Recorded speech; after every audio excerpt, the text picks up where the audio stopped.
Vamos começar agora mais uma live da Igreja da Comunhão Ágape. E vamos tirar um momento agora de adoração ao Senhor, onde nós iremos declarar que Ele é grande, que Ele é poderoso, que Ele é o único que tem poder para mudar toda a situação que nós estamos passando, porque nós cremos no mesmo Deus que abriu o Mar Vermelho para o povo passar. Nós cremos num Deus de milagres, um Deus que tornou água em vinho. Então vamos declarar a Ele de todo o coração que Ele é grande e que Ele será o mesmo para sempre, amém?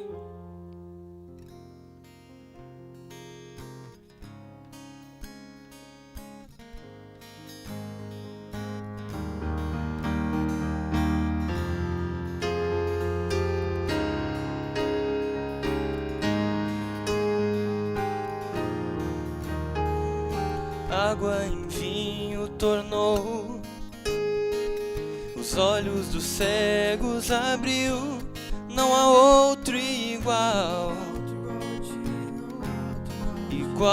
a Deus. Dentro da noite brilhou, das cinzas nos fez ressurgir, não há outro igual a Deus. Deus, Tu és grande, és invencível, mais elevado que qualquer outro. Tu és a cura, grande em poder, nosso Deus, nosso Deus.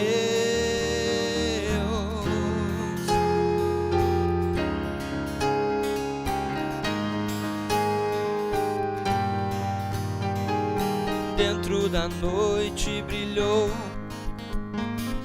as cinzas nos fez ressurgir, não há outro igual a Deus. Oh, Deus, Tu és grande, és invencível, mais elevado que qualquer outro. Tu és a cura, grande em poder, nosso Deus, nosso Deus. Deus, Tu és grande, és invencível, mais elevado que qualquer outro. Tu és a cura, grande em poder, nosso Deus, nosso Deus. Se Deus está conosco, quem pode nos deter? Se Deus está conosco, não há o que temer. Se Deus está conosco, quem pode nos deter? Se Deus está conosco, não há o que temer. Oh, não há o que temer.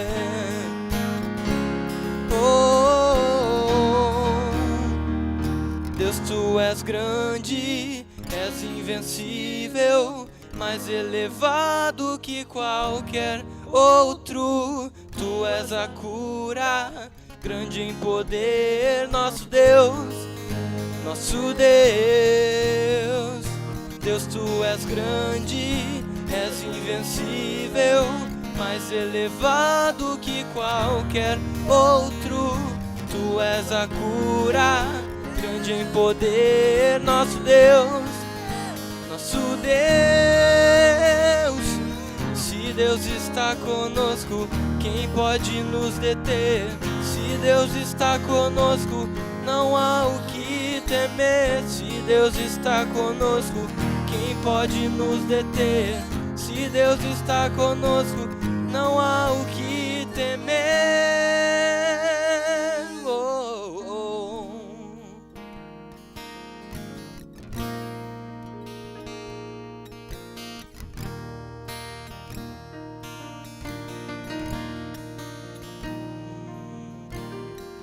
Tu és santo, Deus, nós Te exaltamos, Pai. Teu reino vem, Senhor.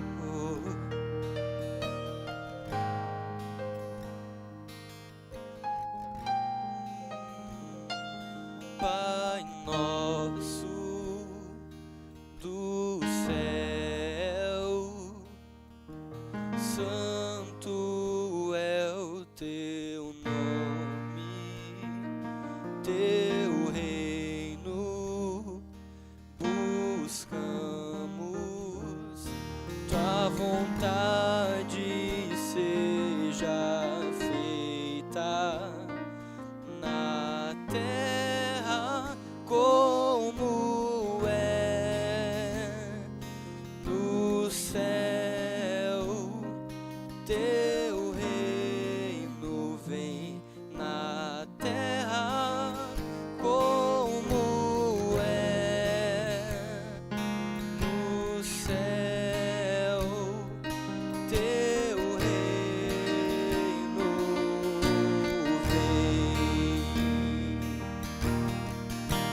teu reino, buscamos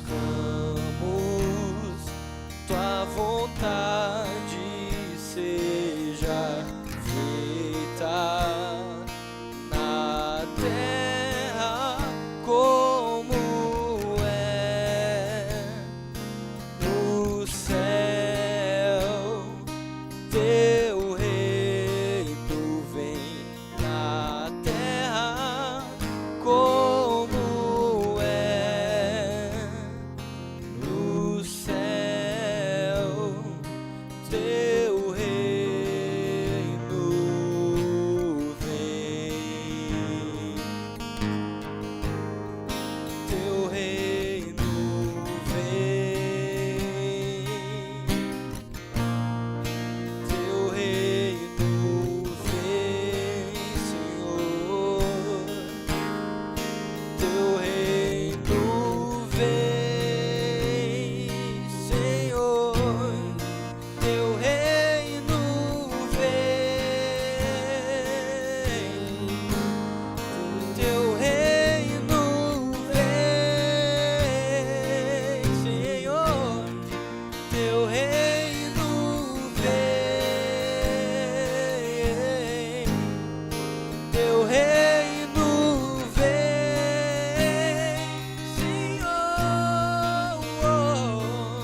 Pois teu é o reino, teu é o poder e tua é a glória para sempre. Amém. Teu é o reino, teu é o poder e tua é a glória para sempre. Amém. Teu é o reino, teu é o poder e tua é a glória para sempre. Amém. Teu é o reino, teu é o poder e tua é a glória para sempre. Amém.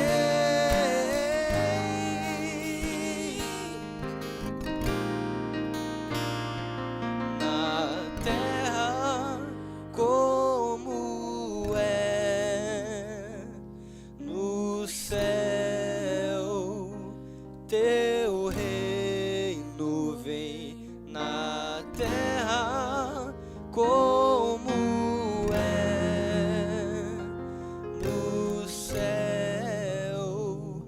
Teu reino vem, Senhor. Teu reino vem. Teu reino vem, Senhor. Teu reino vem.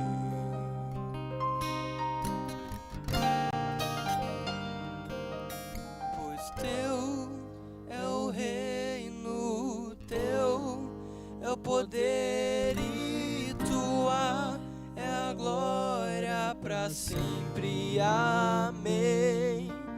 Teu é o reino, teu é o poder e tua é a glória para sempre. Amém.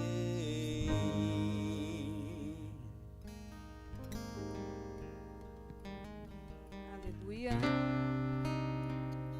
Glória a Deus. É com muito prazer, Alegria, que estamos aqui nessa noite para compartilhar algo da palavra de Deus com a igreja, a amada igreja, que mesmo nesse período onde nós não podemos estar juntos fisicamente, mas nós estamos juntos em comunhão com o Senhor. E podemos aproveitar esse tempo, então, estando olhando nossas telas do celular, no computador, e ouvindo aquilo que Deus tem para a sua amada igreja. Glória a Deus. E nessa noite nós estamos, então, aqui para compartilhar, falar um pouco sobre esse tema muito importante dos nossos dias, que é pais e filhos. Essa relação importantíssima, que é a base da sociedade, que está dentro da nossa família, faz parte de algo da instituição onde Deus mesmo estabeleceu desde o início.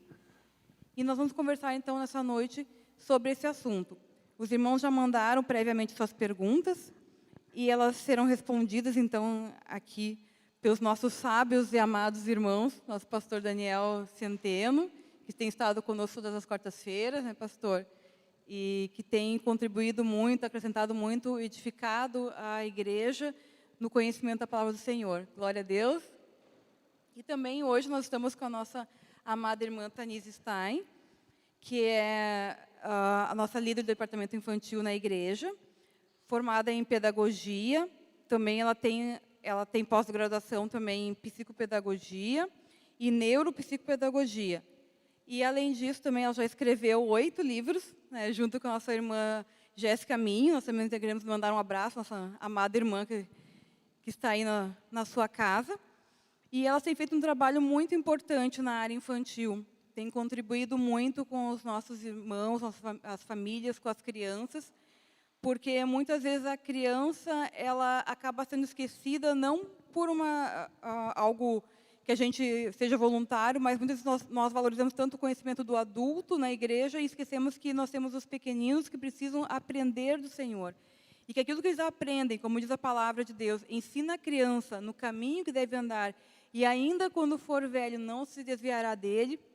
Nós, muitas vezes, como igreja, esquecemos esse mandamento do Senhor.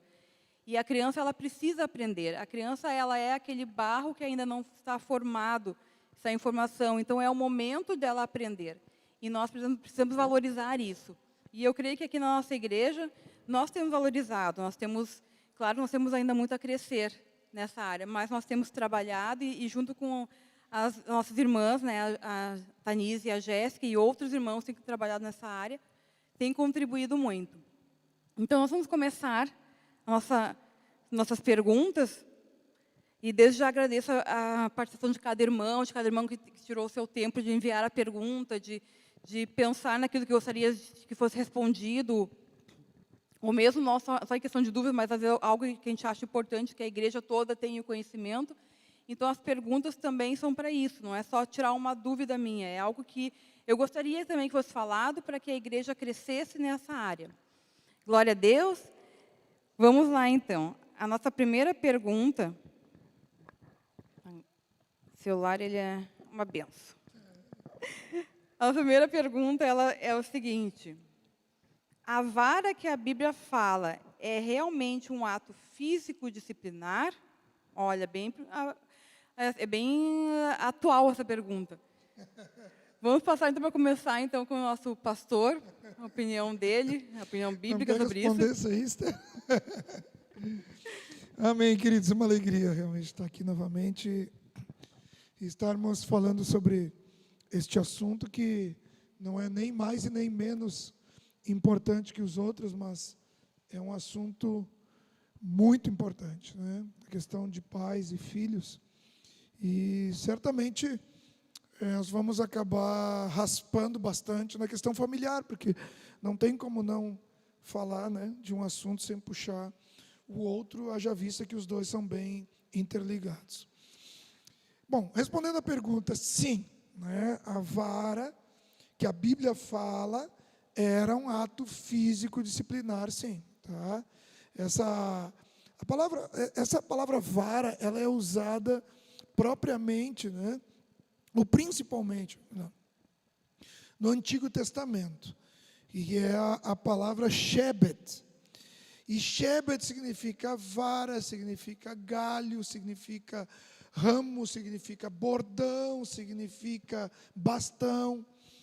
Então, agora, é importante entender o seguinte, tá? Qual é a conotação da vara? Porque assusta, principalmente hoje em dia, que algumas coisas mudaram, e eu estou aqui junto da nossa psicopedagoga, então eu tenho que cuidar até como eu vou abordar as coisas, né? Mas assusta essa questão da vara, porque é remetido para a violência, né? Por isso que eu acho que quem fez essa pergunta fez esse questionamento da questão físico-disciplinar. Quando nós lemos Salmos 23, que fala sobre a tua vara e o teu cajado me consolam, essa parte desse versículo eu peguei proposital, porque é um dos pontos mais falados na questão da vara, né? Salmo 23 é o mais lido depois do Salmo 91, só perde para o Salmo 91, depois do Salmo 23. Então, por isso que eu usei esse versículo aí. É importante entender o que era realmente a vara, principalmente quando nós falamos de Davi. Porque Davi é um exemplo na questão do histórico pastoral, ou na questão do trabalho ovil, que era o pastoreio de ovelhas. Então, o pastoreio de ovelhas, a vara, ou o bordão, ou o cajado, enfim, tinha duas finalidades. A primeira era proteção, e a segunda era condução. Protegia dos animais, protegia dos leões, protegia dos ursos, protegia dos lobos, protegia de todas as feras ou dos animais que pudessem tragar as ovelhas. Segundo, a vara era para condução, ou seja, o pastor ia conduzindo as ovelhas, levando elas ou para o lugar onde haveriam de repousar, ou para as águas, onde haveriam de beber, e a ovelha gostava de beber em água tranquila, água parada, ou conduzia para o pasto, para o alimento. Então, o que nós precisamos entender nessa questão da vara, é que a vara, ela não pode ser vista como uma agressão. A vara tem que ser vista como um ensino, a ajuda para semear princípios no coração de uma criança.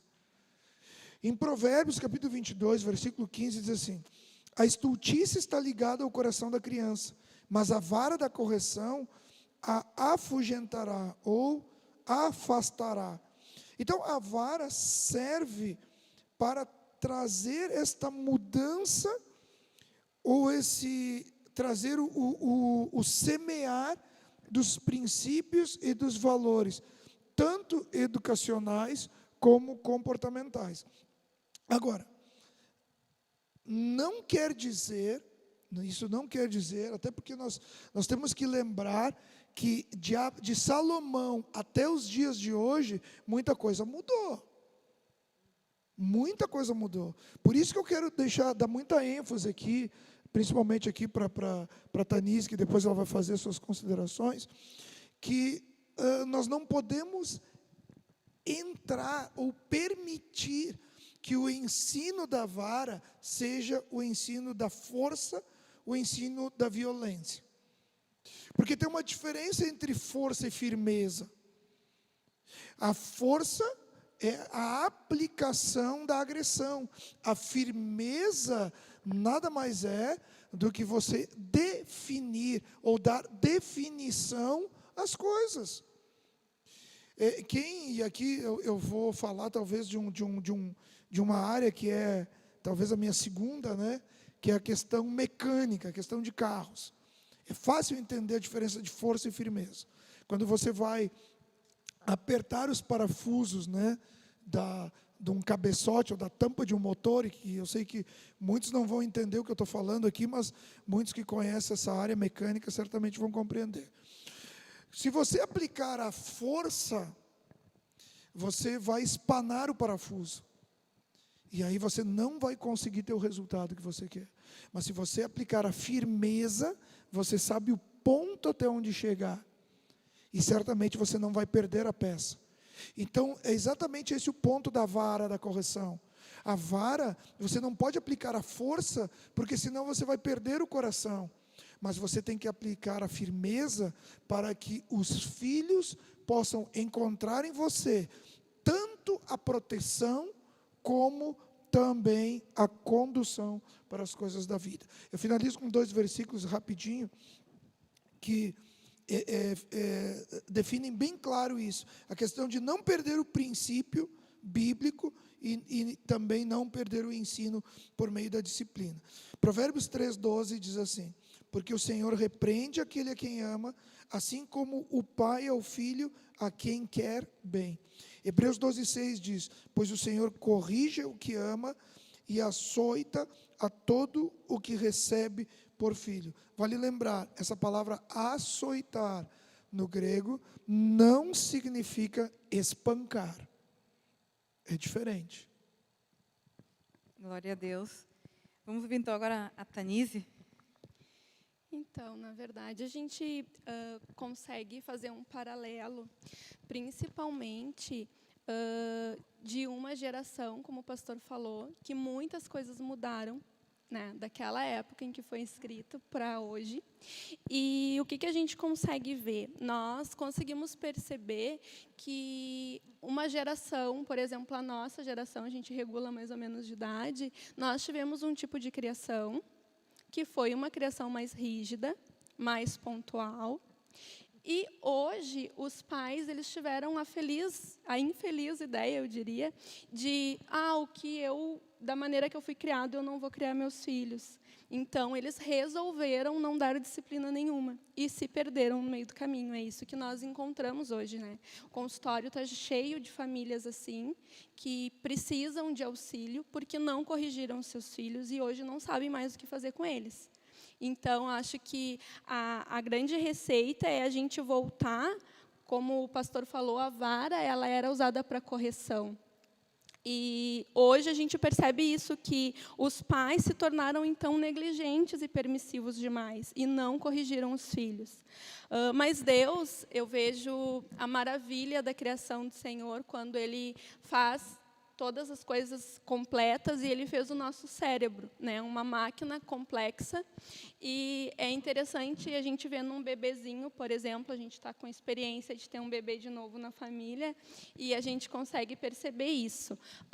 No cérebro, a enfermeira que pode me dar um auxílio, né, maior, mas a gente tem uma região chamada hipotálamo, que essa região ela é responsável pelas funções básicas, né, de fome, sede, de saciedade, das questões básicas mesmo do ser humano. Então, o bebê, muito novinho, aí a gente está falando de um bebezinho recém-nascido, de 2 mesinhos, ele chora e aí recebe o alimento, a mãe dá colo, a mãe troca as necessidades básicas. O que o hipotálamo entende?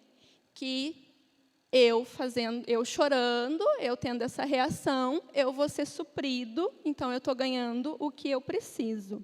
Mas, à medida que o pai e a mãe começam a corrigir e começam a dizer não e não atender essa criança tão prontamente, o hipotálamo começa, então, a mandar resposta, e aí ele precisa do crivo da aprovação do córtex pré-frontal, que manda a resposta dizendo, não é assim, tu não pode ter tudo a hora que tu quer. E isso a gente está falando de um bebê. Então, quando essa mãe começa a entender que esse nenezinho de 3 meses está chorando porque ele está com manha, porque ele quer colo, porque ele já foi trocado, ele já foi alimentado, ele começa a entender, opa, eu não posso chorar toda hora porque não está mais funcionando. Então, o cérebro começa a amadurecer e dar outras respostas. O que eu quero dizer com isso? Que aquele pai que nunca diz não para o filho, o que acontece? Aquelas crianças que com 4, 5 anos os professores já estão malucos, ninguém mais sabe o que fazer com aquela criança, o pai não controla mais, e a gente tem uma geração de adultos que não sabe receber um não, que tem baixíssima tolerância à frustração, que não para emprego, que não sabe levar desaforo para casa. Então, é essa geração. Mas aonde começou? Começou com a falta de correção ainda bebezinho, ainda pequeno. Então, quando a palavra de Deus nos diz, em Provérbios 29:15, a vara da correção dá sabedoria, mas a criança que sempre faz o que deseja envergonha sua mãe. Então, essa criança que nunca recebeu uma correção e que nunca recebeu um não, tende a ser um adulto assim. E isso, a gente está hoje cheio de exemplos de adultos que estão passando por esses momentos bem turbulentos e que ninguém mais sabe como auxiliar. Então, eu vejo que a vara, né, com esse critério de correção, ela tem que ser aplicada. A gente precisa corrigir os nossos filhos. O não, ele precisa existir. E isso ajuda, auxilia no amadurecimento do cérebro. Mas uma pergunta aqui, vou aproveitar a nossa doutora aqui. Como a vara ela tinha uma aplicação diferente, né, nos tempos bíblicos, aqui, por exemplo, nós tratarmos nesse tempo aqui de Salomão, era diferente do que os dias de hoje. Por exemplo, vamos pegar 20 anos atrás. Tá? Então, 20 anos atrás já não se usava tanta vara, se usava o chinelo. Um exemplo. Né? A gente vai mudando, a gente vai avançando. E o que eu percebo hoje é que não se usa nada. Eu acho que pode-se dizer ou se afirmar que a vara pode ser a conversa? Essa é a minha pergunta, viu? Eu acredito que sim. Porque depende muito da personalidade da criança e a maneira, a conduta que os pais levaram até então para a criação dela. Eu tenho 2 filhos e eu sei que com cada um eu tive que educar de forma diferente, dentro dos mesmos princípios, a mesma família, mas com um funcionava muito bem a conversa e com o outro nunca funcionou muito bem. Então, depende muito, né, dessa criança, depende da maneira que se é falado. Mas, na minha época, por exemplo, se usava muito a vara. Né, eu fui criada, a gente apanhou bastante, mas a gente veio de uma família, minha mãe veio de uma família que também tinha esse hábito, então a gente vai reproduzindo muitas vezes, e eu não estou dizendo que isso é certo, mas a correção que a minha mãe dava era até pelo olhar. Tinha vezes que a minha mãe não precisava conversar comigo. Nós íamos visitar a casa de alguém, e se alguém oferecia alguma coisa para a gente comer, a gente olhava para a mãe. E o olhar dela, a gente sabia se podia comer ou não. A gente estava morrendo de fome, mas dependendo do olhar, não, obrigada, não quero, não estou com fome. Porque nós conhecíamos, né, essa correção vinha pelo olhar. Então, não precisava nem da conversa e nem de certa violência, enfim, de outras formas, mas o olhar já era uma conduta, já era um não. Nós sabíamos. Glória a Deus. E os irmãos estavam falando, eu também estava pensando, né, refletindo sobre isso, que muitas vezes a gente lá no hospital, na outra ponta, a gente vê o resultado da agressividade, da disciplina com exagero, que a Bíblia fala sempre na questão do fim proveitoso. Né? Então, existe um objetivo na disciplina, existe onde aquele pai, aquela mãe quer chegar com aquela correção, por que ele está fazendo aquilo naquele momento. Eu vi na minha infância, acompanhei famílias onde, uma família que eu cresci acompanhando eles, onde sempre antes que o pai ia bater no filho, ele sentava, orava, explicava o que tinha acontecido e aí vinha a correção. Né? Na minha casa também havia também essa conversa de dizer, né, o que tinha acontecido. Mas muitas vezes o que a gente vê, a questão da disciplina, muitas vezes, às vezes até os próprios castigos, tipo, não vai ficar sem celular, vai ficar sem televisão. Eles não têm, muitas vezes, um objetivo naquilo, para que vai servir aquilo. A criança tem que entender o que está acontecendo também. Né? E a disciplina tem que se ver com amor. Então, no momento que o pai ou a mãe está com raiva, não é o momento de disciplinar. É o momento de respirar fundo e voltar e depois conversar sobre aquilo.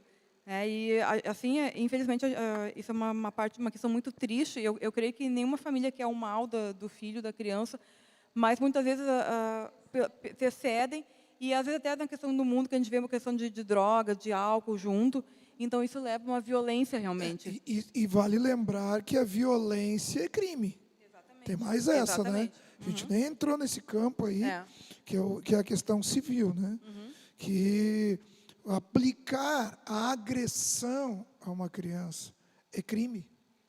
E eu fico um pouco preocupado, porque às vezes eu vejo pessoas falando, mas não pode, hoje não pode bater, porque dá vontade de levar a criança e entregar lá para o conselho tutelar, para que criem meus filhos e tal. Mas é que tem para mim, eu consigo contemplar um cânion de separação, né, entre o espancar, que é a força que eu falei, tá? Com a firmeza e a educação. Então, acho que onde aplicar a força, a violência, a agressão, você vai perder o coração de uma criança. Tanto perde que é o seguinte, ó, eu também, eu vim desse mesmo ensino, né? Embora eu fui o beneficiado por ser o caçula da casa, eu fui o que menos apanhei, segundo o que disseram, né? Eu ainda não estou muito convencido disso. Mas vamos lá. É o seguinte, ó, tem um adágio popular que diz assim, ó, quem bate esquece, mas quem apanha não, né? Essa é a verdade. Então, eu percebo assim que nas pessoas, principalmente as pessoas da nossa geração, a imagem, né?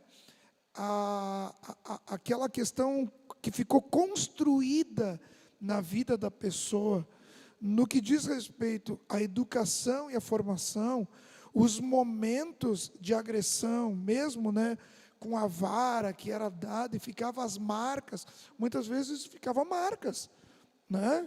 Aconteceu contigo, Denise? Sim? Aí o que acontece? A imagem que fica estampada é a imagem da dor, é a imagem das marcas, né? Óbvio, muitos vão dizer assim, mas isso aí foi importante para mim, porque naquele ponto eu não errei mais, eu aprendi. Mas talvez você pudesse ter aprendido de outra forma também, e não necessariamente com agressão física. Mas isso vem mais de uma questão cultural, né? De que forma essa família foi submetida, e foi o que eu falei antes, a gente tende a reproduzir a educação que os nossos pais foram expostos, que os nossos avós foram expostos. Então, a conversa hoje é uma geração que conversa muito, né? Então, até que ponto, foi como a Esther falou, a correção por si só, se ela não tem um sentido, a criança não vai aprender. Então, se a criança vai lá, por exemplo, e desenha no carro, qualquer pai, né, ainda mais um pai que gosta de carro, já ia ficar, né, bem furioso. Mas se nunca foi ensinado àquela criança que o desenho ele é permitido só no papel, se tu for perguntar para a criança por que ela escreveu no carro, por exemplo, ela vai dizer que queria agradar o pai ou a mãe. Ela não vai ter o entendimento que ela estragou um bem e que aquilo ia custar um valor para ser consertado. Então, o interessante da disciplina é tu poder ensinar o teu filho a consertar as coisas. Por exemplo, estragou o brinquedo do amiguinho. O que a gente deve fazer? Ensina teu filho a consertar. Se não tem conserto, então tu vai repor o brinquedo do teu colega, tirando um brinquedinho que tu tem em casa, que tu gosta, ou indo comprar na loja um brinquedo novo e ensinando que ele tem que repor. Não é o pai que tem que comprar e botar na mochila do filho e o filho nem saber que foi reposto, né, reposto aquele brinquedo. Então, é esse ensinamento, é de ensinar, olha, tu fez errado, não é legal, teu coleguinha chorou, então tu vai comprar um brinquedinho e tu vai pagar o brinquedinho para ele, porque senão fica muito fácil. Então essa correção ela tem que ter um ensinamento, tem que ter um valor. É isso aí, amados. Estamos crescendo então no conhecimento da palavra do Senhor. Vejo que tem vários irmãos que estão nos assistindo aí, glória a Deus. Um abraço, são vários mesmo aqui, ó. Até a nossa irmã Lenice lá no Mato Grosso, a Irenilda, o Marcelo Boacina, a Lilian, muita gente mesmo aqui acessando, vendo. Tem pessoas também, só te cortando um pouquinho, tem pessoas que nos assistem nos Estados Unidos. Glória a Deus. São 2 famílias lá nos Estados Unidos. Que Deus abençoe em nome de Jesus. Glória a Deus. Deus abençoe a todos aí que estão nos assistindo nessa noite. A próxima pergunta. Pais cristãos devem impedir os filhos de procurar as coisas do mundo? Olha aí. O que tu acha, Tanice? Eu creio que esse é um mecanismo de defesa dos pais. Tentar impedir que eles busquem as coisas do mundo e que experimentem as coisas do mundo. Por quê? Porque nós, a maioria dos pais, eles não vieram de uma família cristã, né? A grande maioria, a gente tem poucas exceções, né? Que o vô é cristão, que a família toda vem de uma linhagem. Então, nós conhecemos o mundo e sabemos as consequências dessas experiências. Então, acho que é um mecanismo de defesa, de dizer que a gente não quer que eles experimentem. Então, isso sim, né? Os pais tendem a fazer isso, mas não podemos criar os filhos numa redoma E os nossos filhos hoje têm acesso ao mundo na palma da mão, então é muito difícil de controlar isso, né? O que eu penso, assim, eu comecei a meditar muito nisso, e eu acredito que não tem, né, essa maneira de bloquear esse excesso, que eles não aprendam nada e que eles não procurem, né, as coisas do mundo. Mas eu fico pensando qual é o tipo de influência que esse pai, essa mãe, essa família teve com o filho. Então, tem uma palestra que eu ministro que é sobre a influência dos pais e da igreja na vida das crianças, e eu falo muito disso. Pesquisas afirmam que, quando a criança tem até 5 anos de idade, os pais têm 100% de influência sobre aquele filho. E até aos 12 anos, a gente perde um pouquinho de influência, a gente tem 95%. Então, a gente tem muita ferramenta para trabalhar essa criança, para poder ensinar essa criança. E aí eu vou para a palavra do Senhor, lá em Deuteronômio 6, que fala: inculcarás essas palavras que hoje te ordeno, e tu falarás dela quando levantares, ao assentares, a caminhar, todo o tempo tu tem que falar dela para o teu filho. Então, eu fico perguntando, assim, eu meditei muito nisso, esses pais têm essa possibilidade de poder instruir o filho, de poder ensinar acerca das coisas do Senhor, de incutir a palavra de Deus e as coisas concernentes ao reino e as coisas celestiais. Por quê? Porque vai chegar uma certa idade que essa criança, esse adolescente, ele vai querer experimentar, ele vai querer, principalmente essa criança que é criada dentro da igreja, dentro desse padrão, a conhecer as coisas lá fora, porque é tudo muito deslumbrante para eles. Mas até que ponto a gente já semeou a palavra de Deus? Até que ponto a gente conseguiu influenciar o nosso filho? Eu lembro do meu pequeno, algumas vezes eu perguntava para ele: que desenho tu está assistindo? A mãe precisa sentar contigo, a mãe vai sentar para olhar, eu dizia.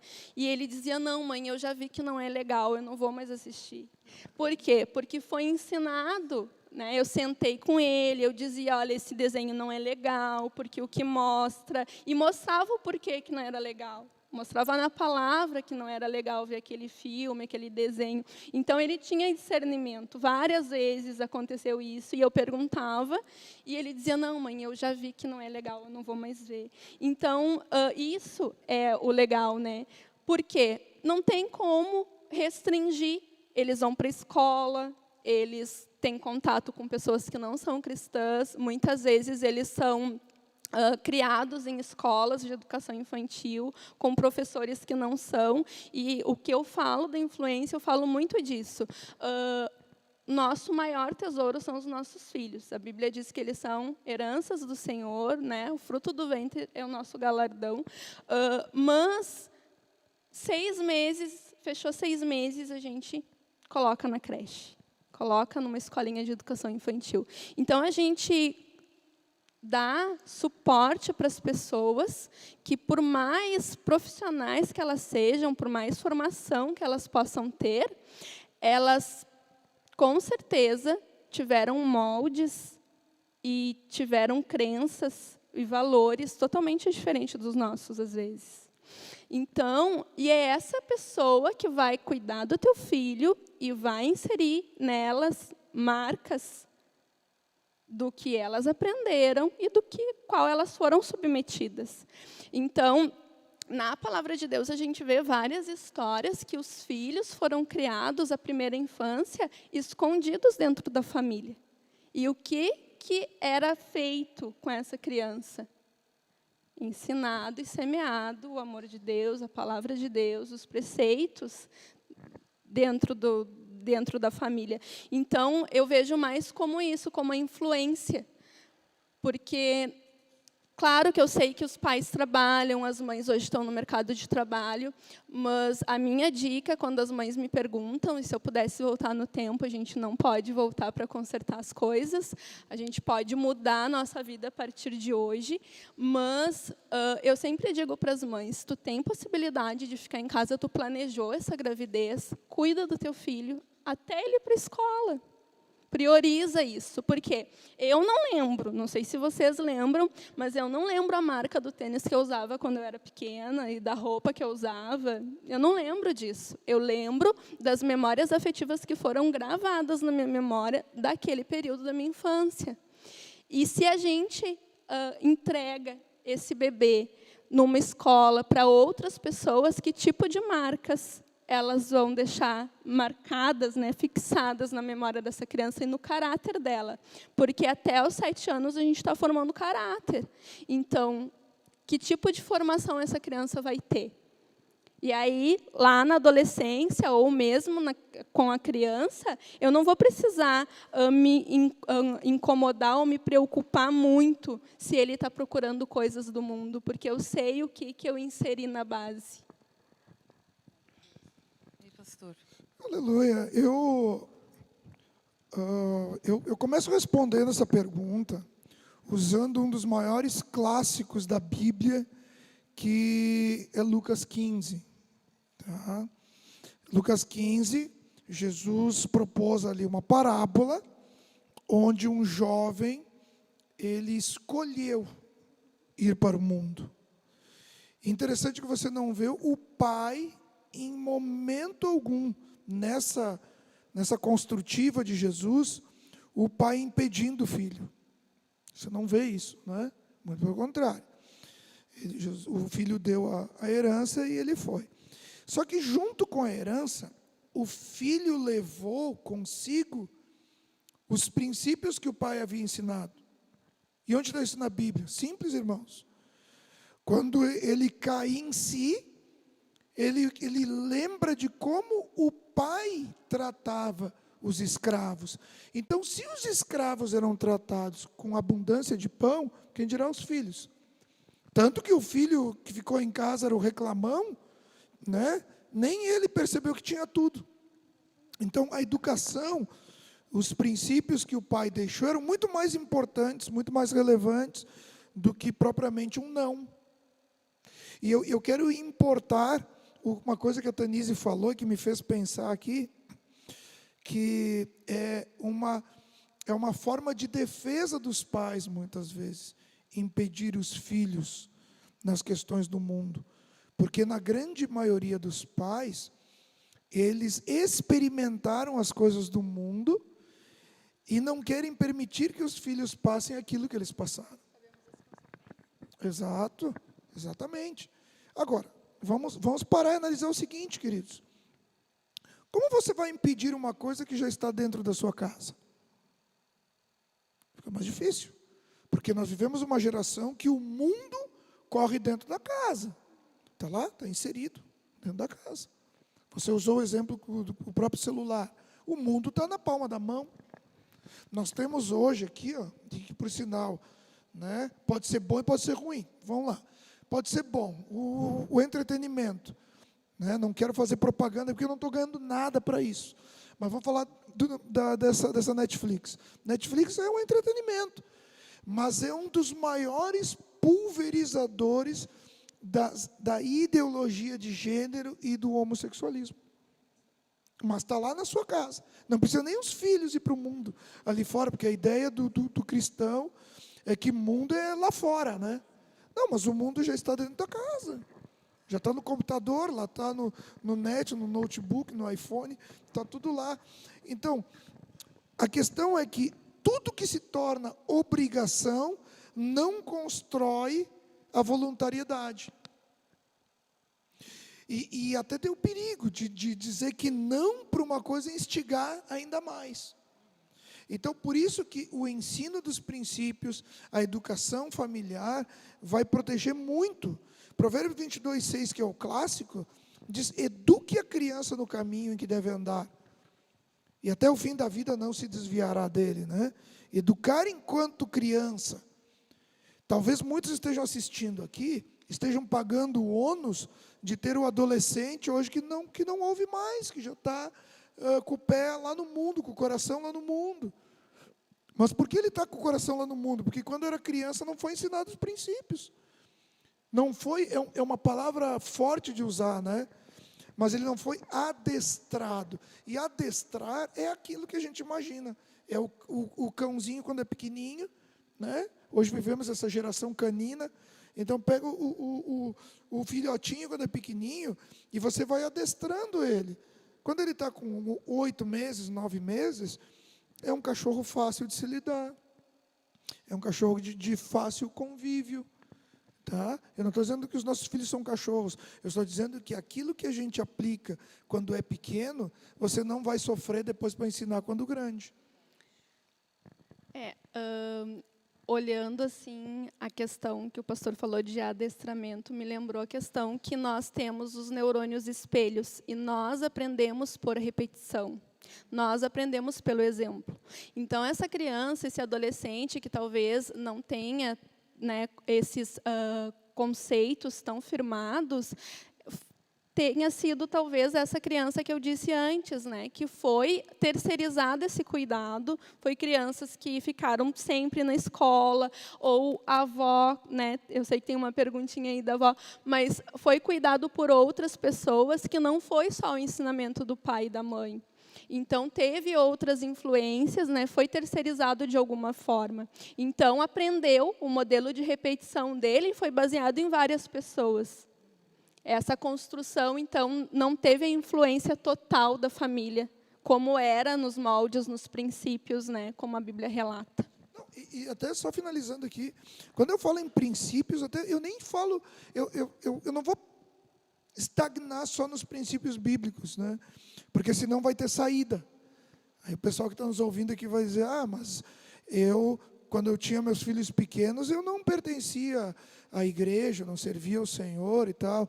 Não, mas eu estou falando de princípios e valores morais, valores éticos, que isso tudo os pais ensinam, óbvio, situações que não foram criadas pelos pais, né, o responsável ensina, né, o educador ensina.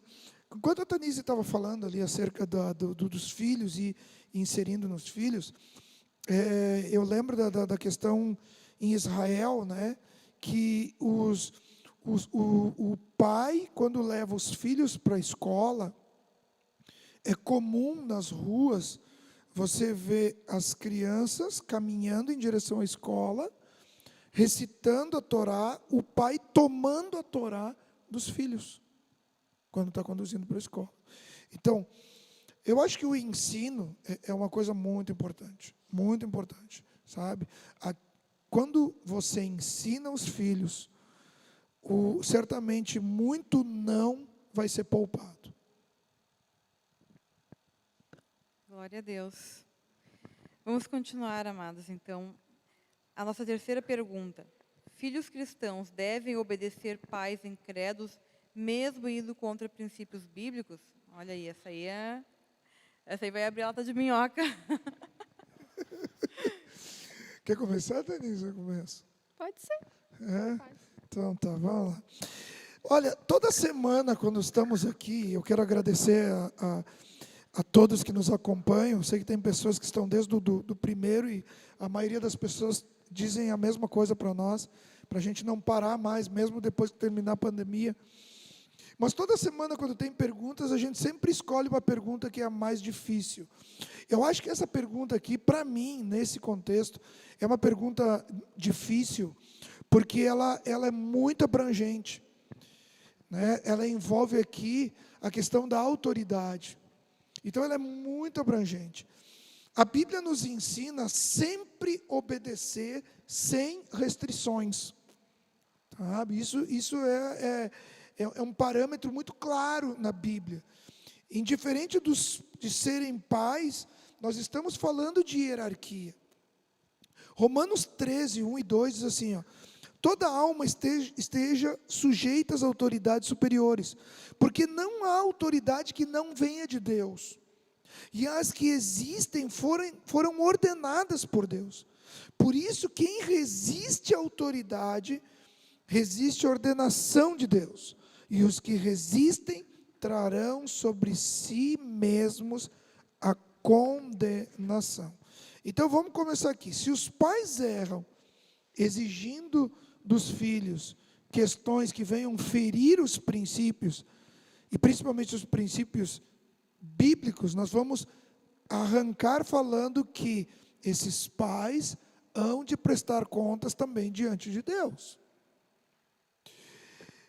Quando nós vemos Deuteronômio 24:16 e Romanos 14:12, que são dois versículos importantes aqui que eu quero ler, que diz assim, ó, em Deuteronômio: não se farão morrer os pais pelos filhos, nem os filhos pelos pais, cada qual morrerá pelo seu próprio pecado.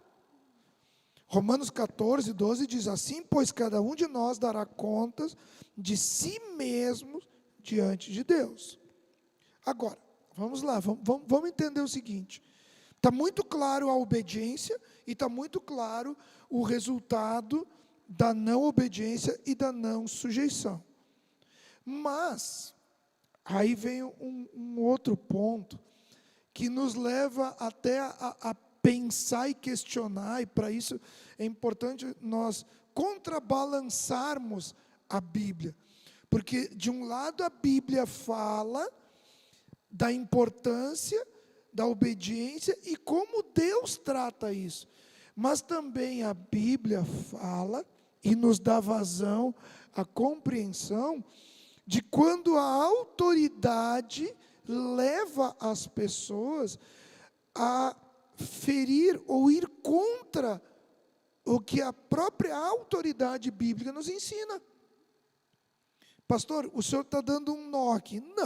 Não, eu vou usar aqui um exemplo e vocês vão entender. Vamos usar o exemplo de Moisés. Os pais de Moisés fizeram o cestinho, botaram o menino no riozinho que ia dar lá no pátio de Faraó.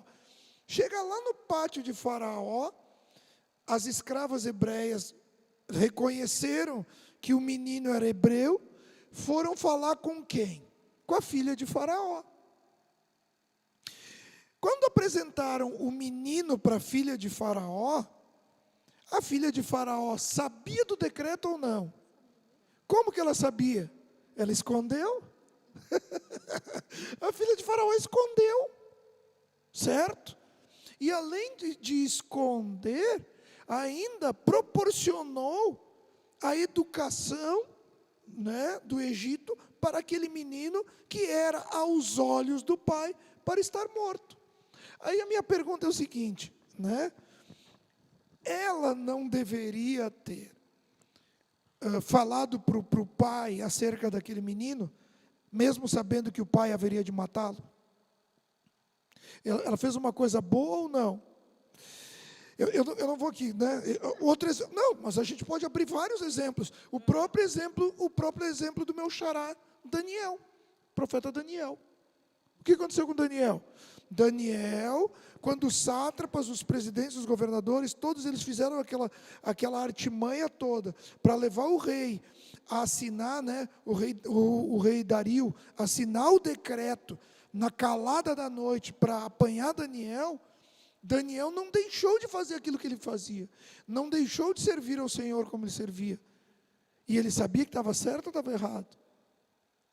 Ele sabia que o preço seria caro. Sim ou não? Então, o que acontece? Vamos trazer para os dias de hoje. É a questão do funcionário. O funcionário cristão, eu tô ainda na questão da autoridade. O funcionário cristão que está lá trabalhando e o chefe manda mentir, passa por baixo dos panos aqui essas notas aqui, porque eu não vou emitir, porque senão vai quebrar o caixa e depois tu não vai ter o salário para receber. Né? Ou vamos num exemplo mais clássico. Os missionários que vão para os países perseguidos, eles são perseguidos por quê? Porque o governo proíbe a pregação do Evangelho. E aí, onde nós entramos? Bom, eu poderia dizer o seguinte: filhos cristãos devem obedecer pais incrédulos, mesmo indo contra princípios bíblicos? Sim e não. Sim, devem obedecer por questão de honra, não se for isso confrontar com verdades e valores em Deus e princípios bíblicos. Aí não. Mas aí ele vai estar errado? Bom, aí vem aquela questão assim, ó, erro por erro. Eu vou avaliar, né, entre os dois, né, aquela questão com Paulo, quando estava fazendo o discurso lá para o sacerdote, né, para o sumo sacerdote e para todo o conselho, depois que deu toda aquela história da prisão e das grades que se romperam, aí Paulo diz, olha, para mim importa mais obedecer a Deus do que a homens, né? Eu acho que aí entra aquela pergunta, o que e a quem eu temo? Então, nesse momento que os filhos devem avaliar o que os pais incrédulos estão pedindo, se for uma coisa simples, diz assim, filho, eu gostaria que tu não fosse mais na igreja aos domingos, porque é o dia que a família se reúne. Aí o filho vai dizer, na quarta eu posso? Eu posso dizer, pode. Então ele tem que obedecer. Vai na quarta. O mesmo Deus que tem comunhão na quarta vai ter. O domingo, o mês de domingo vai ter na quarta. Tranquilo. Mas e o momento em que o pai ou os pais chegarem e disserem assim, ó, eu não quero mais que tu sirva a esse Deus. Aí vem aquela questão. Bom, a quem eu temo? Eu temo ao Senhor? Sim. Então, pai, eu vou optar por Deus. Essa pergunta não achei muita dificuldade nesse sentido, porque eu fiz o mesmo paralelo, né? Obediência, Deus manda obedecer às autoridades. Então, a Bíblia fala disso, que a gente tem que ser submissa aos oficiais do governo, submissão aos senhores no trabalho, submissão ao marido, mesmo aquele marido que não é cristão, a mulher deve se submeter, isso é o que a Bíblia nos ensina. E na questão de filhos, não é diferente. A Bíblia diz, né, obedecei, filhos, obedecei os vossos pais em tudo, porque isso agrada o Senhor.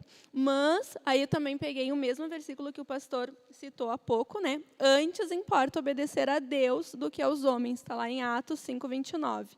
Então, o mesmo apóstolo que tinha ensinado que tinha que obedecer às autoridades, é quem diz agora que importa obedecer a Deus em primeiro lugar, porque a gente entende que dentro de uma hierarquia, Deus tem a soberania, Ele é o Senhor das nossas vidas, Ele é o soberano sobre todas as coisas. Então, tem coisas bem simples e que o filho deve sim obedecer ao pai, e aí ora, jejua, pede para a igreja ajudar em oração, que vai ganhar essa família também, vai ganhar esse pai, vai ganhar essa mãe, eu creio nisso, mas é importante entender isso. Se vem a ferir aquilo que o Senhor me deu como um mandamento, então eu tenho que obedecer às ordens do Senhor.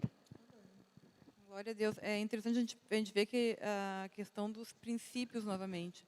Porque a gente está falando da questão de obedecer a Deus e obedecer aos pais, desde que não fira os princípios que Deus nos deu. Porque, às vezes, a gente pega aquele exemplo clássico daquele funcionário que ele acha que ele vai ficar no banheiro orando na hora de trabalho. E a gente vê que realmente é totalmente fora de contexto, não é isso que o senhor está falando. Né? Se o teu patrão está pedindo algo para te fazer que não fere nenhum princípio, mesmo que tu não queira fazer, tu não vai usar um princípio bíblico, não vai usar a Bíblia, usar o pastor, sei lá, que tu vai dizer que não vai fazer. Né? E é isso que às vezes, a gente vê que as pessoas distorcem essa questão. Né? A obediência, ela é... Obediência ao Senhor, sim, em primeiro lugar. Mas, se a gente for olhar realmente bem que o pastor colocou e a Tanise, que muitas vezes aquilo que os pais não crentes estão pedindo não são questão de princípios. São questões, às vezes, no convívio familiar maiores. Às vezes, a gente acaba se envolvendo tanto com coisas na igreja que daqui a pouco a família não é cristã, e se afasta, e não compreende. Daí, tipo, era o churrasco da família que não está junto, o aniversário do vô que a pessoa não vai, é o retiro que ela troca, vai para o retiro em vez de ir para a praia com a família, e daqui a pouco a família começa a sofrer com isso. E também, eu creio, né, já encerrando essa pergunta, que com o exemplo, com a obediência, vai trazer realmente o coração do pai, o coração daquela mãe para aquele filho. Que daqui a um pouco eles vão entender, não, a igreja realmente faz a diferença na vida do meu filho. É o testemunho, né? Exatamente. Quando a Bíblia fala da mulher que deve ser submissa e ela vai ganhar através do testemunho, esse marido que não é cristão, isso serve para os filhos, para o patrão, enfim, para todas as áreas. Porque a Bíblia não diz, honra teu pai e tua mãe se ele for crente. honra teu pai e a tua mãe, obedece a ele se ele for bonzinho. Não é o que a Bíblia diz. Então, a gente precisa entender isso. Glória a Deus. Vamos para a terceira pergunta, então. Desculpa, para a quarta pergunta. Os avós têm autonomia na educação dos filhos? Vou deixar a psicopedagoga. Por que eu? Bom, os avós são uma bênção, né? A Bíblia relata isso.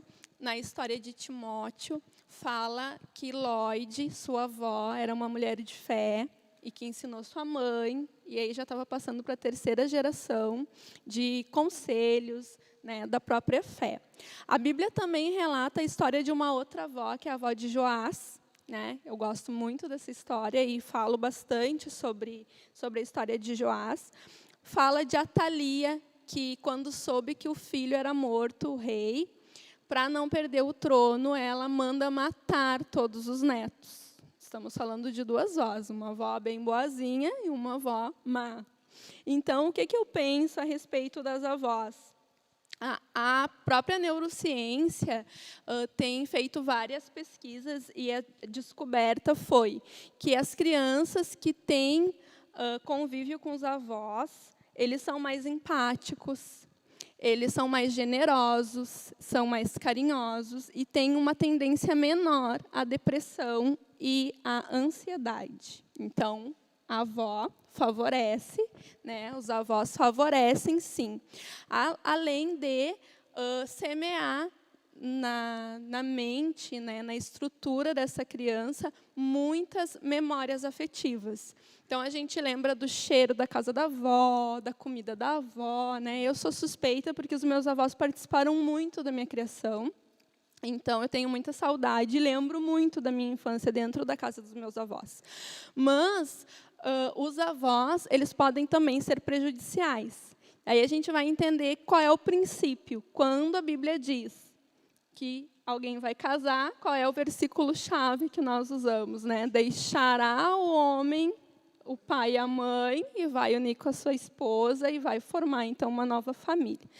Então, pensando nesse contexto, os avós, eles não têm o direito de interferir na criação desse filho. Quem tem a autoridade máxima sobre a criação dos filhos são os pais. Os avós não deveriam nem cuidar dos netos, como acontece bem corriqueiramente na nossa geração. Os avós cuidam dos netos, muitas vezes criam esses netos, né, no lugar dos seus próprios pais. Então, não é obrigação. Qual que é o papel dos avós? É mimar, é dar carinho e ensinar a geração sobre a sua própria história, sobre a história da família, e ensinar, então, a fé, contar dos milagres que Deus fez, né? Assim como Lloyd fazia com Timóteo. Então, os avós têm autonomia? Não deveriam ter. Mas muitas famílias, às vezes, muitos pais trabalham o dia inteiro e quem cuida é a avó e o vô. E, normalmente, quando o pai vai vai corrigir, por exemplo, a avó tende a se meter, né, nessa relação e falar: ai, não, mas pobrezinho, tu ficou o dia todo fora de casa, e aí tu chega em casa, tu só briga e bota no castigo e reclama. Então, esse é o papel da avó, né, o papel de proteção.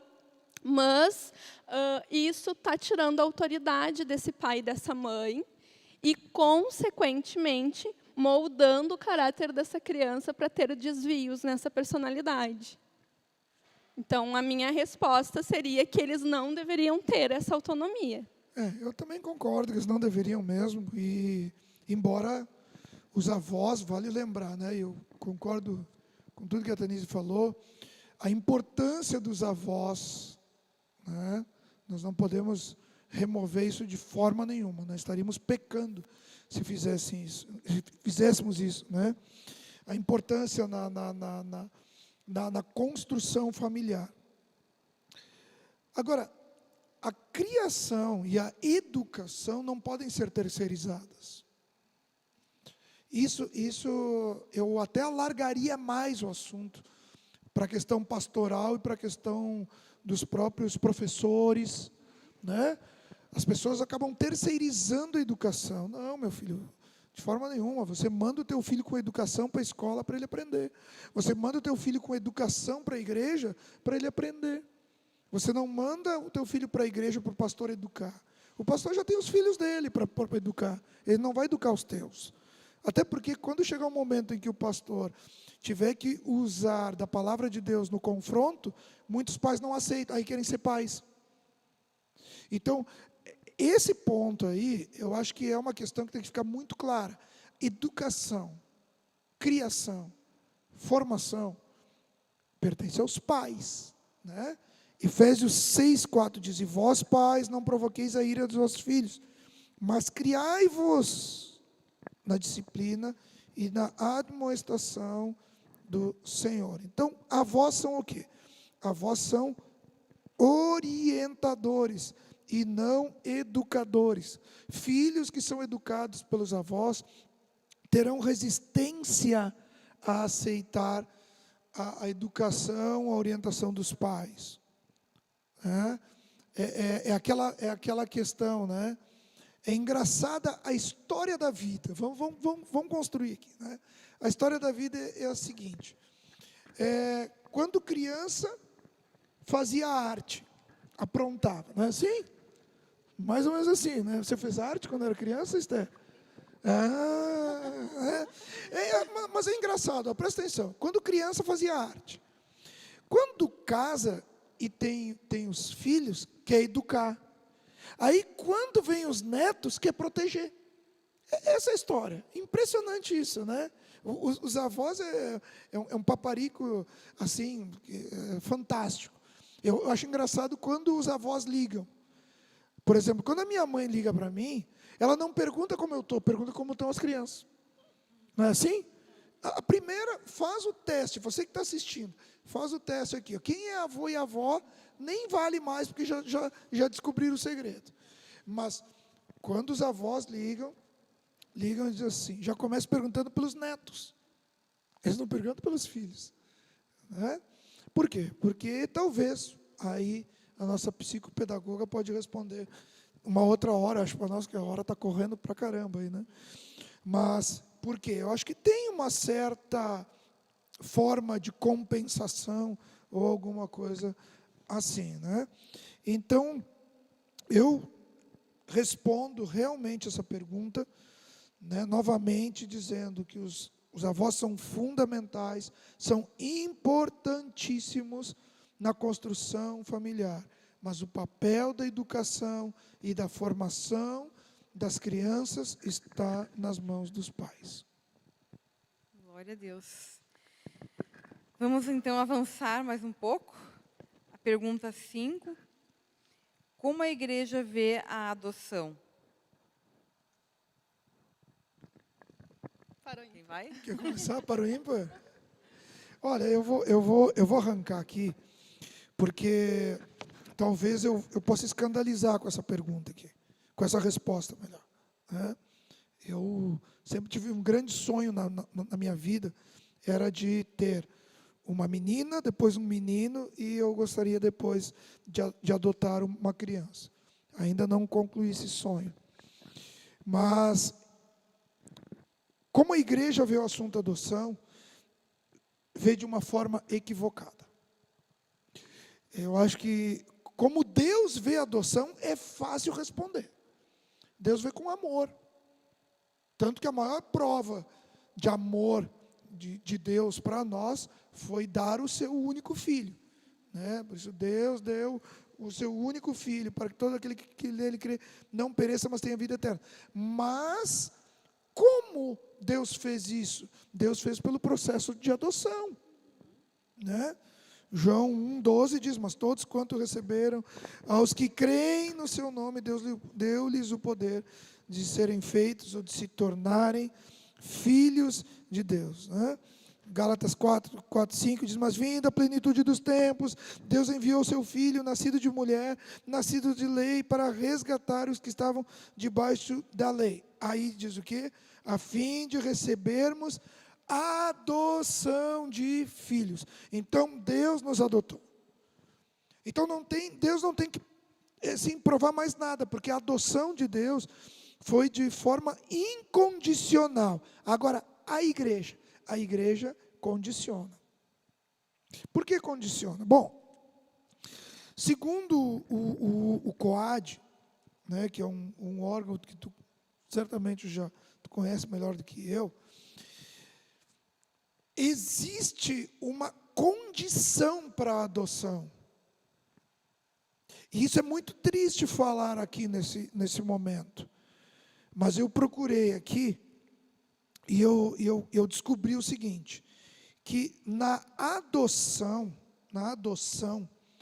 a procura maior é por crianças brancas, ou seja, 34% aceitariam crianças negras. O restante tudo procuram crianças brancas. Procuram crianças até no máximo 4 anos de idade. A grande preferência ainda são as meninas ao invés dos meninos. Não portadora de nenhuma moléstia. E de preferência sem irmãos. Como eu disse, eu estou me aventurando aqui do lado da nossa doutora. O número de pessoas que desejam adotar é 5 vezes maior que o de candidatos disponíveis. Então, respondendo à pergunta, Deus vê a adoção da maneira que sempre viu e provou através do seu Filho. Porém, a igreja tem muitas dificuldades. Por quê? Porque a igreja condiciona a adoção. Condiciona. Eu não estou aqui para julgar a igreja, né? E jamais vou bater na noiva. Mas eu sei que hoje, dentro da igreja, os próprios filhos de Deus, quando partem para adoção, partem para uma adoção seletiva. E isso não é adoção bíblica. A adoção bíblica é incondicional. A adoção bíblica, você não vai lá e escolhe o filho que você quer. Até porque, se for assim, então o futuro já está diante de nós. A inseminação artificial já está um futuro aí que você vai desenhar, você vai construir a criança como você quer, através de DNAs. Então, na verdade, eu acho que a igreja hoje precisa amadurecer muito, crescer muito e aplicar muito o amor de Deus no assunto adoção. Eu fiz uma costura dentro da Bíblia sobre a adoção. Então, peguei a história de Moisés, que é um clássico. Quando a gente vai falar de adoção, a gente usa a história de Moisés, que a princesa adotou sabendo que era uma criança que não era do povo dela, e sabendo do decreto do próprio pai, se moveu de compaixão e adotou aquele menino. E a gente sabe que a história depois revela que ele foi aí o grande libertador daquele povo. E falamos também de José, por que não falar, né, que naquela época, Maria, estando grávida, e ele não assumindo aquela paternidade, ela deveria ser exposta nas portas da cidade para morrer apedrejada. Esse seria o fim. Mas ele também, entendendo e recebendo uma resposta do Senhor, assume a paternidade de Jesus, então adota Jesus, a gente poderia dizer assim. E com o passar do tempo, a história da igreja, na questão da roda dos expostos, né, que foi muito utilizada no início da igreja, nos conventos, nas portas das igrejas, das santas casas, que a mãe deixava o bebê ali e a igreja cuidava. Então, dentro da perspectiva da igreja, de trabalhar com o órfão, com a viúva, do cuidado, a igreja sempre fez esse papel social. Mas, diante da resposta do pastor, eu consigo também compreender um pouco por que as pessoas fazem isso, também num mecanismo de defesa. Na verdade, os pais idealizam os filhos. E isso, se a gente fosse pensar, nós não teríamos filhos nem biológicos. Porque qual é a garantia que o bebê que vai nascer do ventre da mãe não vai ter nenhuma síndrome, nenhuma doença, enfim, nenhum transtorno? A gente não sabe, até porque nós temos uma raiz genética que vem se construindo ao longo da história e a gente não sabe qual é a criança que vai ser escolhida para apresentar alguma questão desse tipo. E nós amamos, né? Mães, pais aqui sabem que nós amamos incondicionalmente. A mãe, principalmente a mulher, soube que está grávida, pode estar com 1 semana, já está amando, e não importa a cor que vai vir, não importa se vai vir com cabelo crespo, com cabelo liso, e a gente ama. Esse é o amor incondicional. Mas as pessoas, quando pensam em adotar, é uma pergunta muito frequente, né? A gente quer adotar, a gente tem uma palavra de Deus, inclusive, para isso, mas eu tenho medo do histórico dessa criança e de como que essa criança vai ser quando crescer. Por isso, a opção de ter um bebê, de pegar um bebezinho, e conseguir moldar um pouquinho ainda do caráter dessa criança. Essa é a maior dificuldade. Então, tem estudos bem pontuais que falam sobre isso, e que são estudos assim com ratos, né?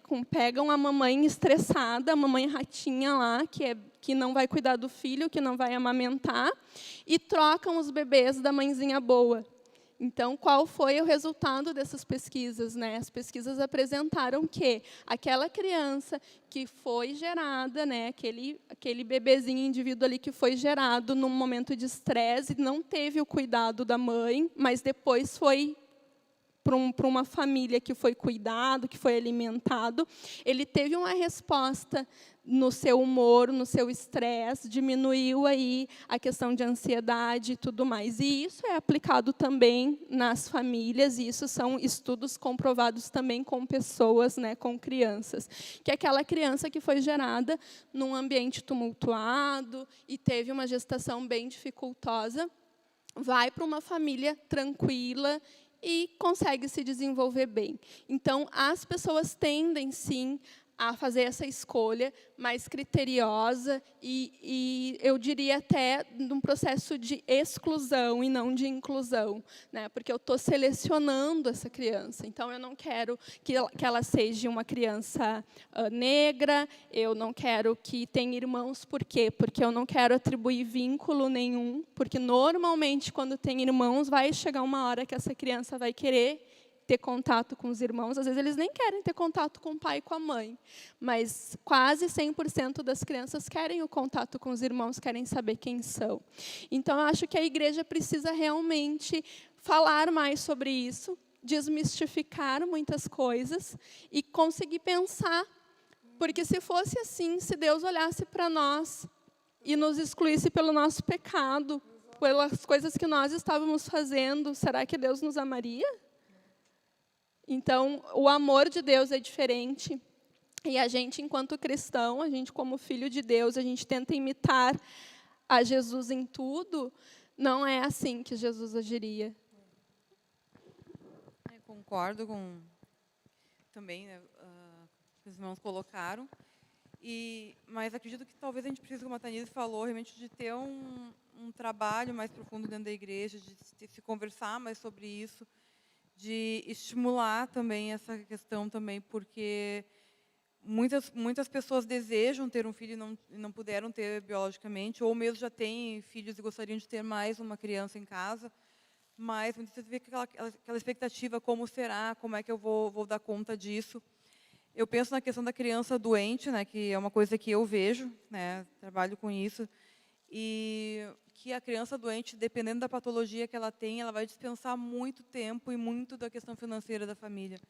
E claro, quando o filho vem doente, o filho natural vem doente, a família não tem a escolha. Se condiciona e vai. Mas quando a família pode pensar nisso, ela vai pensar, será que eu vou dar conta disso? Porque algumas doenças, e eu vi isso várias vezes no hospital, e algumas crianças foram adotadas nessas condições, onde a família adotiva ela acaba ficando dentro do hospital. Porque a criança ela vem tantas vezes para o hospital que ela passa, sei lá, durante um ano, ela fica 6 meses internada. Então, tu pensa assim, se a mãe trabalha, o pai trabalha, quem vai deixar de trabalhar para ficar com essa criança em casa? E ficar no hospital? Então, são questões também da gente pensar, que às vezes a gente vê muito aquela questão romântica, ai, que lindo a adoção, mas o que vem por trás de tudo isso? Qual é o suporte que essa família vai ter para poder enfrentar isso? Porque daqui um pouco ela vai aceitar, ela vai querer, mas ela precisa de pessoas, precisa de uma rede de apoio para estar junto com ela. E também a igreja também tem que pensar nisso. E uma outra coisa que a gente pode também pensar, à medida quanto tempo mais a criança vai ficando num abrigo, ela vai ficando mais exposta. E ela vai deixar de ter um convívio familiar, de deixar de ter uma formação cristã. Então, daqui a um tempo, é claro que a gente não vamos entrar nessa questão toda do meio, que vai trazer as consequências, se vai levar ao crime ou não vai levar ao crime, mas talvez fosse uma criança que tivesse sido adotada mais precocemente, teria saído das ruas antes, teria saído das drogas, não teria nem entrado nas drogas. E a igreja, o que a igreja está fazendo nesse sentido? Mas eu acho que é uma coisa que a gente podia falar muito, muito sobre isso. É um assunto muito vasto, né? Muito vasto. Acho que o que a Tanise levantou é importante de trazer um ensinamento. Por quê? Porque eu vejo assim, ó, que crianças, eu não gosto de usar esse termo, mas só para a gente entender mais rapidamente, é uma loteria. Só Deus esquadrinha a mente e o coração. Né? A gente tem exemplos de famílias que o filho biológico deu muito trabalho e o adotivo é uma bênção. Assim como a gente conhece testemunhos que é o contrário. Então, é muito complicado, assim, não tem como afirmar alguma coisa. Né? A única coisa que eu me prendi nessa resposta é a questão assim, do amor de Deus neste ato da adoção. Então, se a pessoa não vai adotar, é uma liberdade.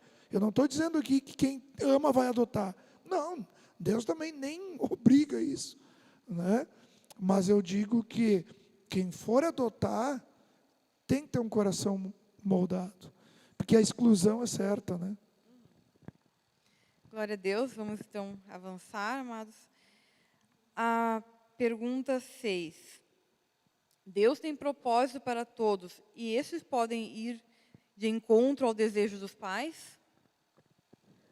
O propósito de Deus sobre os filhos? Eu acredito que sim. Aí a gente pega a história de Samuel, a história de Ana, que clamava por um filho, que pedia um filho a Deus, um filho menino. E o Senhor atendeu o desejo do coração de Ana, porque ele também precisava ir de um profeta. Então, eu acho que a mãe que tem esse coração entregue ao Senhor, ela também sabe a necessidade, consegue compreender essa necessidade de Deus. Por exemplo, eu penso muito assim, eu tenho 2 filhos. Eu desejo o melhor para eles. E gostaria, sim, que eles fizessem faculdade, que eles tivessem uma boa profissão, isso porque é o desejo de toda mãe, né, de todo pai para os filhos é esse, que eles sejam bem-sucedidos. Mas o meu maior desejo é que eles sirvam a Deus. Então, se qualquer um deles chegar para mim e falar, mãe, eu quero ser missionário, mas eu arrumo a mala e vou até junto. Né? Então, esse é o meu desejo. Então, quando eu pedi muito o Davi, né, o Davi foi muito desejado, foi uma gravidez muito esperada. E eu sempre disse, Senhor, eu quero que ele te sirva. Então, independente do que eu quero de profissão para ele, eu quero primeiramente que eles sejam servos do Senhor. E eu creio nisso. Então, muitas vezes os pais querem, por exemplo, eu quero que o meu filho seja médico. O que tu faz para o teu filho ser médico? Ele joga futebol o dia inteiro e mexe no celular. Como que ele vai ser médico? Tu tem que ter um investimento. Então, Ana, ela também investiu, porque ela levou Samuel para a casa, né, do sacerdote, para o templo, e ela ia de ano em ano, a Bíblia diz isso, ela levava túnicas, ela, então, sustentava o filho naquele ministério, e ela ensinou o filho a andar naquilo que havia promessa, então. Então, se eu tenho promessa que o meu filho vai ser profeta, será que ele vai ser um profeta de Deus simplesmente pela promessa do Senhor? Ou eu tenho que ensinar ele a amar e a temer Deus, a andar no caminho do Senhor, para que Ele venha, então, cumprir esse propósito. Então, faço a pergunta aí para o pastor. Não, eu concordo, é exatamente isso aí. Eu acho que sim, eu acho que quando os pais não estão alinhados, o desejo deles pode afetar o propósito de Deus, com certeza, pode ir de encontro ao propósito de Deus. É um caso assim, tem um caso bíblico muito claro disso, né? Vamos pegar o caso de Jacó e Esaú. Tá? Ali está um exemplo, né? Rebeca queria o quê? Rebeca queria se realizar em cima de Jacó, né? Aí o que aconteceu? Ela, ouvindo pelas paredes lá, enfim, viu que o pai pediu para que o filho, no caso Esaú, fosse lá e fizesse o alimento cozido, a comida, a refeição lá para Esaú. Aí o que a mãe fez? A mãe foi lá e mandou que o outro filho passasse à frente dele. E ainda a Bíblia diz que quem cozinhou foi a mãe, não foi nem o filho. Então foi Rebeca que fez o cozinhado e mandou Jacó entregar lá para tomar a primogenitura, porque Jacó, para ela, aos olhos dela, era o que merecia, era o que haveria de cumprir o desejo dela.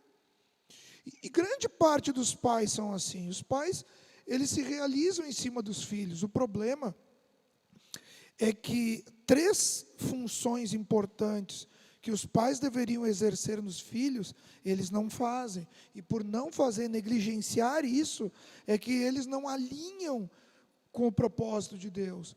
Porque muitos desejos que os pais têm muito a ver com o que Deus também aceita. É que o problema é que as coisas ficam desalinhadas. Então, a questão sacerdotal, a questão pastoral e a questão relacional são negligenciadas. Então, a questão sacerdotal é o quê? Os pais fazendo o trabalho vertical, que é ligar terra com céus. Esse é o papel sacerdotal. Quando os pais, né, principalmente o pai, faz o papel vertical de trazer os céus à terra, ele vai entender o que Deus tem até para o seu filho. Aí tem a questão pastoral. O que é a questão pastoral? A questão pastoral que, inclusive vale aqui a dica, se os pais cumprissem o papel pastoral, ia reduzir bastante o número de filhos em gabinetes pastorais. O que é o papel pastoral? É justamente o papel de sentar com o filho, entrega uma palavra para o teu filho, né? Conversa com o filho, orienta o seu filho. E aí, por fim, o papel relacional, que poderia se encaixar até uma pergunta que foi ventilada aí, né? Até que ponto que os pais devem ser amigos dos filhos? Eu acho que os pais devem ser amigos dos filhos. Não pode perder a amizade dos filhos, desde que saiba a hora de ser amigo, saiba a hora de ser pastor e saiba a hora de ser sacerdote. Acerta-se os papéis, acertam-se os propósitos. Glória a Deus. Nós estamos indo para a nossa última pergunta, que é o seguinte: até que momento os pais devem sustentar os filhos? E aí, até quando vai o depósito na conta, o dinheirinho da mesada? Pode ser. Então, aqui a gente volta novamente ao modelo de criação desse filho, né? Eu volto novamente para esse modelo. Como que essa criança foi educada? Em que formato ele foi ensinado? Porque ele foi ensinado desde pequeno a fazer suas tarefas. Ele foi aquela criança que estendeu a cama, que juntou seus brinquedos, que tinha responsabilidade na casa, ou ele era um turista? Ou ele era um hóspede na casa. Então, se a gente ensinar o filho, desde a sua primeira infância, a ter as suas responsabilidades e a cumprir o papel social dele dentro daquela família, a gente não vai ter dificuldade de saber até que ponto a gente vai sustentar. Porque, se a gente for analisar na palavra do Senhor, quando a gente vê Samuel, quando Samuel vai ungir Davi, e ele pergunta: já acabaram os teus filhos? E ele diz: não, tem um ainda que está cuidando das ovelhas.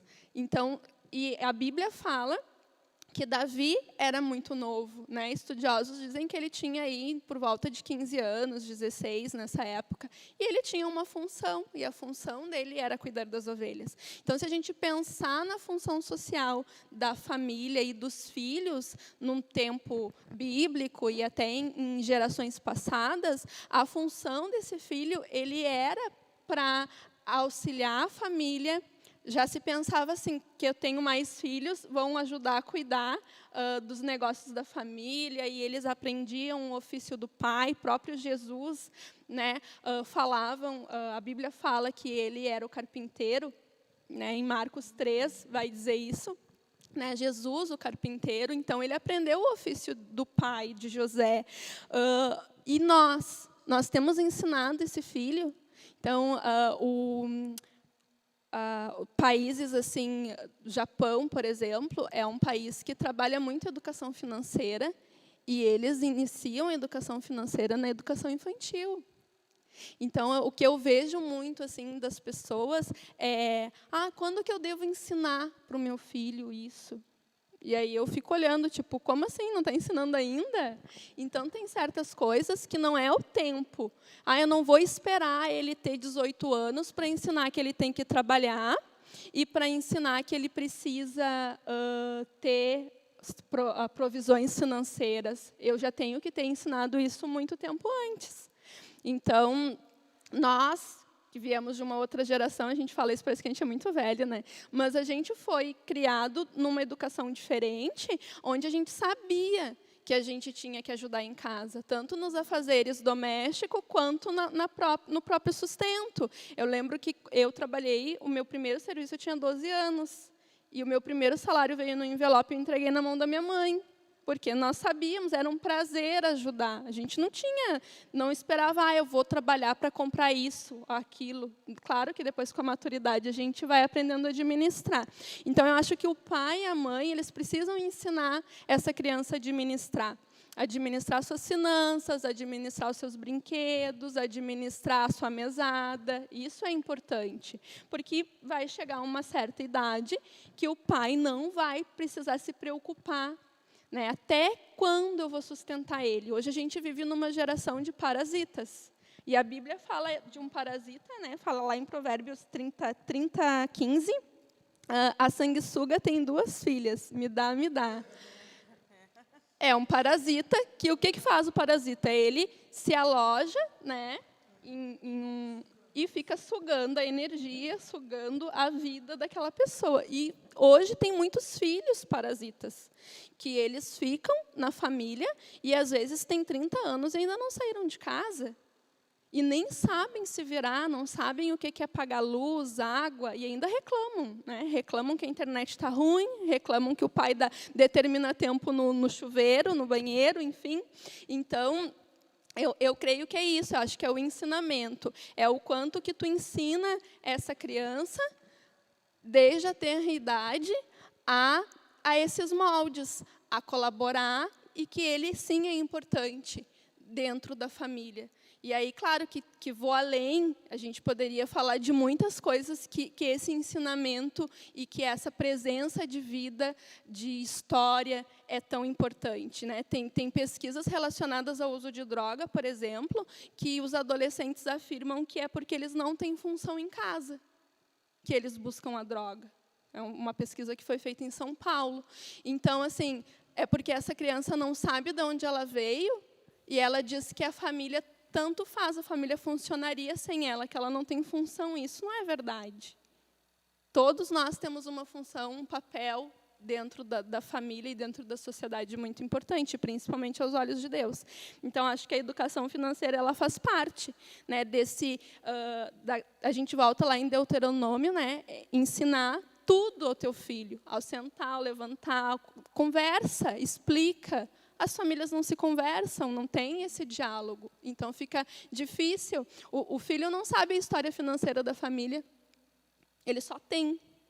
Ele não sabe se é suado para o pai pagar a escola, se é suado para pagar as contas ou não.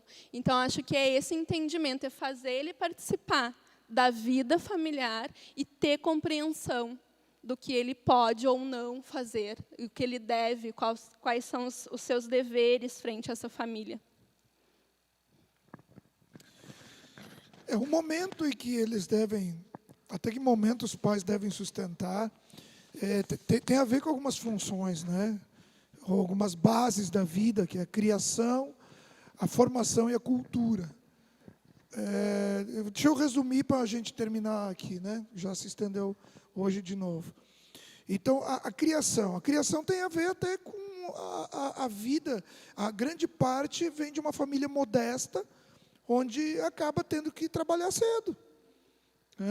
Essa é a verdade. Agora, devido ao ECA e algumas coisas assim, as crianças, ou os adolescentes, os juniores, já não podem trabalhar como era em minha época, né? Eu mesmo comecei com 13 anos de idade a trabalhar, e para mim foi algo maravilhoso. Mas essa é a criação. A formação já é uma questão, como você falou, é de uma educação. Por exemplo, o americano, quando o filho vai para a faculdade, né, que é college, né, vai para o college, ele já vai sabendo que não volta mais para a casa dos pais. E é uma desonra, inclusive, né, se ele voltar e permanecer na casa dos pais, sendo sustentado pelos pais.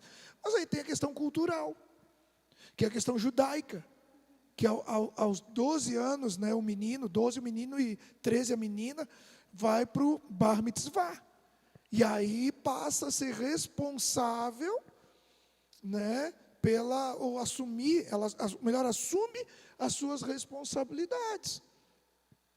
Então a vida é isso aí, a vida é criação, é formação e é cultura. Agora, o que nós, filhos de Deus, devemos fazer? Bom, primeiro, nós devemos ensinar os nossos filhos que trabalho é dom de Deus. Né? Essa é a primeira coisa. E a Bíblia é clara quando diz que o preguiçoso vai ter com a formiga. Preguiçoso pode ser até um menino de 6 anos de idade, que dorme até meio-dia e tem preguiça de fazer os desenhinhos que é tema de casa. E aí a mãezinha vai lá, mas deixa ele é pequeno. Não, ele não é pequeno. Ele já é capaz de assumir essas questões, sabe? Que são questões da vida. Agora, também a questão de despertar os filhos ao interesse pelo trabalho.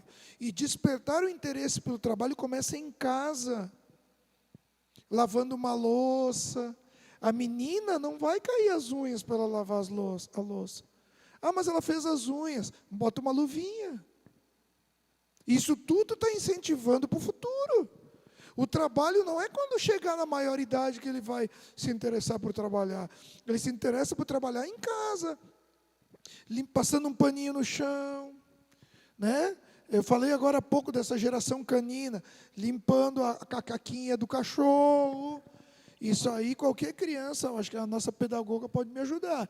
Qualquer criança de 5, 6 aninhos de idade sabe fazer, né? Tem capacidade para fazer isso, né? Na verdade, a gente consegue fazer escalas dentro do desenvolvimento dessa criança. Então, com 2, 3 anos, ele já pode fazer... Puxa, olha aí, ó. Lições de acordo com a sua idade. Juntar seus próprios brinquedos. Olha aí, viu? Isso aí tudo é um trabalho, é uma responsabilidade. Então, nós temos aqui a doutora que está assinando embaixo para vocês que estão nos assistindo. Então, é a preparação para a vida, pela formação, já ajustando a criança dentro desse quadro da formação e aplicando as culturas bíblicas. Porque aqui tem cultura, aqui tem ensino, aqui tem princípios. Então, o preguiçoso vai ser a vergonha da família. E é feio isso.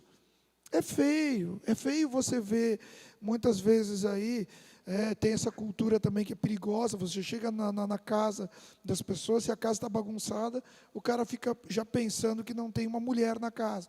Não, hoje tem que ser diferente. Hoje você entra numa casa, você vê uma casa que está desorganizada, você já está pensando que não teve uma instrução. Que os filhos poderiam estar ajudando, tirando pozinho, organizando a casa, organiza o seu próprio quarto. Isso aí é tudo preparação para a vida. Só que aí depois, quando cresce, o cara não sabe trocar uma lâmpada em casa. O homem em casa não sabe arrumar um cano embaixo da pia. A mulher casa, não sabe nem passar uma roupa, não sabe fritar um ovo. Ah, mas eu vou ter a cozinheira, glória a Deus, eu profetizo que você vai ter mesmo. Mas você vai ter que saber, porque o dia que a cozinheira adoecer, você vai passar fome. Então são coisas que fazem parte da nossa vida e que não tem uma resposta para se dizer assim, até quando os pais devem sustentar? Não tem uma resposta na Bíblia, tem uma coerência de vida. Se você está disposto a sustentar teu filho até os 40 anos de idade, Deus te abençoe, querido. Mas saiba que você está estragando uma vida. E aí vai na pergunta anterior, e afetando talvez até um propósito de Deus. Amém? Glória a Deus. Muito bom esse momento que nós passamos juntos aqui. E eu creio que foi bem esclarecedor, que o Senhor trouxe as respostas, né, aos nossos amados, né? Agradeço a Tanise pela sua contribuição, pelo seu tempo aqui conosco, né? E queremos que teremos outras vezes, né, Tanise? Amém. Que o assunto ele não se esgota todo nesse momento. Também o pastor Daniel, também, que está sempre disposto, pronto aqui para estar nos ensinando. Glória a Deus. E, irmãos, as contribuições, né? Que nesse momento de pandemia, a gente não está podendo se reunir, mas a igreja tem a conta onde você pode estar transferindo, né, o seu dízimo, as suas ofertas, e lembrando que o Senhor continua sendo fiel conosco, então nós seremos fiéis para com o Senhor sempre, porque Ele nunca vai nos abandonar, né? E então, os irmãos podem estar aí olhando, né, o número da conta e estar contribuindo. E também teremos live também no domingo, né, às 10 da manhã, né? Prepare o seu coração para ouvir a palavra do Senhor. E também na quarta-feira que vem também estaremos novamente, né, aqui na igreja, né? E esse modelo realmente nós estamos fazendo aqui tem sido muito edificante para mim, tem sido. Imagino que para cada um de vocês também tem sido edificante. Glória a Deus. Aleluia. Amém.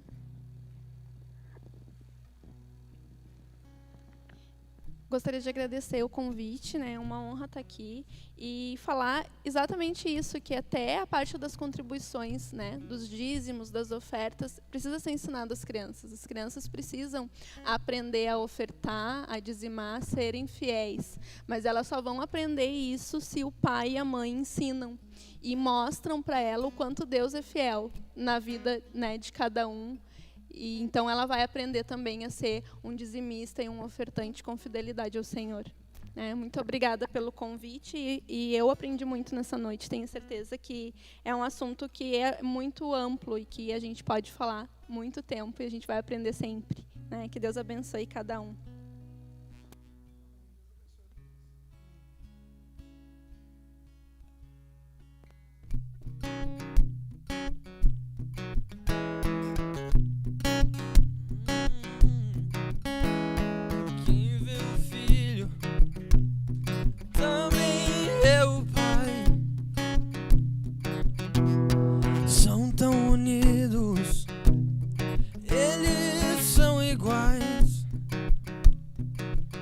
Seus olhos, seus traços e os laços de amor e o jeito perfeito de andar na cidade. Quem vê o filho também vê o pai. São tão unidos, eles são iguais, mas o filho só faz o que vê o pai fazer, com o jeito perfeito de andar em verdade. Maior exemplo temos de um filho amando Deus Pai, Cristo Jesus. Nele começa. Maior exemplo temos uma vida de paz. Cristo Jesus,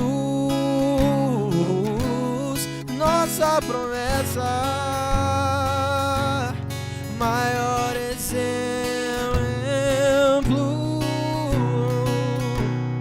Cristo Jesus, nossa promessa, maior exemplo. Cristo Jesus, nele começa.